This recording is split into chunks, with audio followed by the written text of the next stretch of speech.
ఈరోజు మనం అంతర్వేది లక్ష్మీనరసింహస్వామివారి గుడి గురించి ఆలయ విశేషాల గురించి తెలుసుకుందాం. చక్కని వాతావరణంతో అలా చించినాడ బ్రిడ్జి మీదకు ప్రవేశించాం. ఈ చించినాడ బ్రిడ్జి నుంచి మనకు చక్కని కొబ్బరి చెట్లు, మంచి వాతావరణంతో గుడికి వెళ్ళేలోపు ఈ శ్రీ లక్ష్మీనరసింహస్వామివారి గుడి విశేషాల గురించి తెలుసుకుందాం. ఈ చించినాడ బ్రిడ్జి నుంచి చూస్తే మనకు దిండి రిసార్ట్ కూడా కనబడుతుంది. అయితే ఈ అంతర్వేది శ్రీ లక్ష్మీనరసింహస్వామి వారి ఆలయం అతి పురాతనమైనది. ఈ ఆలయం కోనసీమ జిల్లా చక్కినేటిపల్లి మండలంలోని అంతర్వేది గ్రామంలో ఉన్నది. ఒకప్పుడు శివుని పట్ల చేసిన అపచారాలకు ప్రాయశ్చిత్తంగా బ్రహ్మ రుద్రయాగం చేయగలని యాగానికి వేదికగా ఈ ప్రదేశాన్ని అప్పట్లో బ్రహ్మగారు ఎన్నుకున్నారు. వేదికను ఎన్నుకున్నారు కనుక అంతర్వేదిక అని ఒకప్పుడు పిలిచేవారు.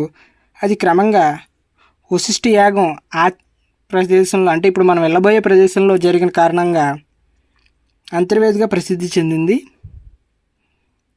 ఈ ఆలయం అనేది 15 నుంచి 16వ శతాబ్దంలో నిర్మించబడింది.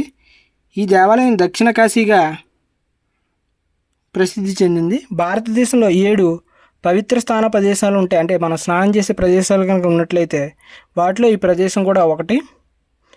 ప్రతి సంవత్సరం జనవరిలో మరియు మార్చి నెలలో పంచామృత అభిషేకాలు డోలే పౌర్ణమి రోజు చేస్తారు.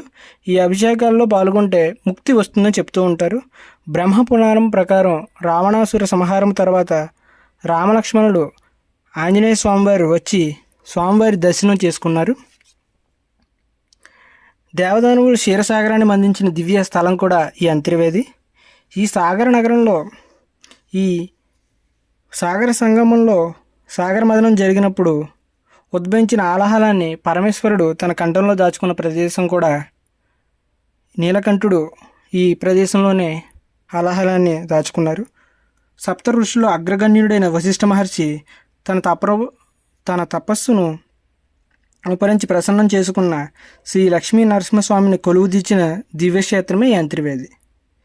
శ్రీ వశిష్ఠ మహర్షి మునిమనవుడు శ్రీ వేదవ్యాసుడు, ఆయన తండ్రి శ్రీ పరశురామ మహర్షి జన్మస్థలం కూడా ఈ అంతర్వేది.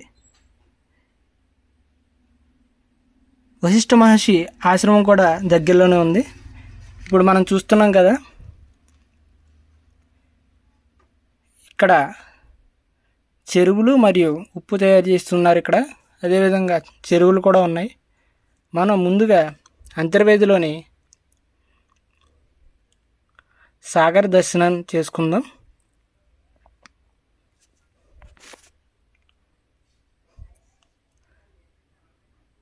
ఈ సాగరం నందు స్నానము ఆచరించి భక్తులు దర్శనానికి వెళ్తూ ఉంటారు.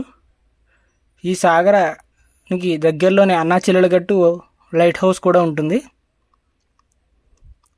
మేము మంచి వర్షంలో ఇక్కడికి రావడం జరిగింది. అలల ఉధృత విపరీతంగా ఉంది. చూడడానికి ఎంతో ఆహ్లాదకరంగా ఉన్నది. మబ్బులతో సముద్రుడు ఉగ్రరూపం దాల్చారు. అంతర్వేది గ్రామం అండి ఇది. ఈ గ్రామంలో మనకు సమీపంలో సాగరానికి 1 కిలోమీటర్ దూరంలో అదిగో లక్ష్మీనరసింహస్వామి వారి ఆలయం. పార్కింగ్ చేసుకోవడానికి చాలా మంచి సౌకర్యం ఇక్కడ ఏర్పాటు చేశారు. ఇది ఆలయం యొక్క స్థల పురాణం బోర్డు అందరూ చదివే విధంగా ఏర్పాటు చేశారు. రథంలు భద్రపరిచిన చోటు, కొత్తగా రథాన్ని తయారు చేసిన ప్రదేశం ఇది. అదేవిధంగా ఆలయం బయట కొబ్బరికాయలు 365 ఒత్తు ఉంటాయి. ఆ ఒత్తులు తీసుకొని ఇక్కడ స్వామివారికి వెలిగిస్తూ ఉంటారు. ఈ ప్రదేశంలో మండపం లోపల దర్శనానికి మార్గం, కొబ్బరికాయలు కొట్టే ప్రదేశం. ఇక్కడే ప్రసాదాలు కూడా విక్రయిస్తూ ఉంటారు.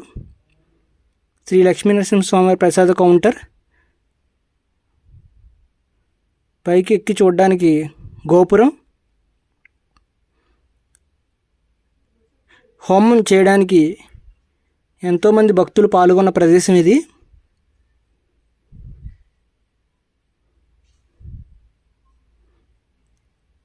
చుట్టూ స్తంభాలతో కూడిన ఆలయ ప్రాంగణం,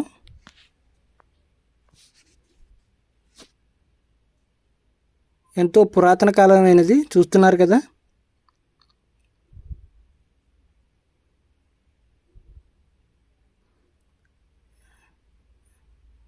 ఎంతో చక్కగా చెప్పిన శిల్పాలు. అదేవిధంగా ఇక్కడకు నిత్య అన్నదానం జరుగుతుంది. ఆలయం వెనుక భాగాన నిత్య అన్నదానానికి దారం, నిత్య అన్నదాన శాల. నిత్య అన్నదానానికి ఈ మార్గం గుండా వెళ్ళాలి. నిత్య అన్నదానానికి విరాళి ఇచ్చే కౌంటర్, ఆలయ వెనుక గోపురం, అన్నదాన కాంప్లెక్స్. ఆలయం నుంచి బయటకు వచ్చి భక్తులు ఇక్కడ అన్నప్రసాదం స్వీకరించి ఈ మార్గం గుండా బయటకు వెళతారు.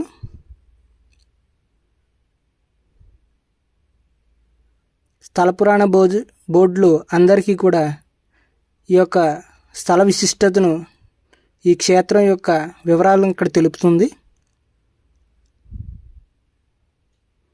బయటకు వెళ్ళే మార్గం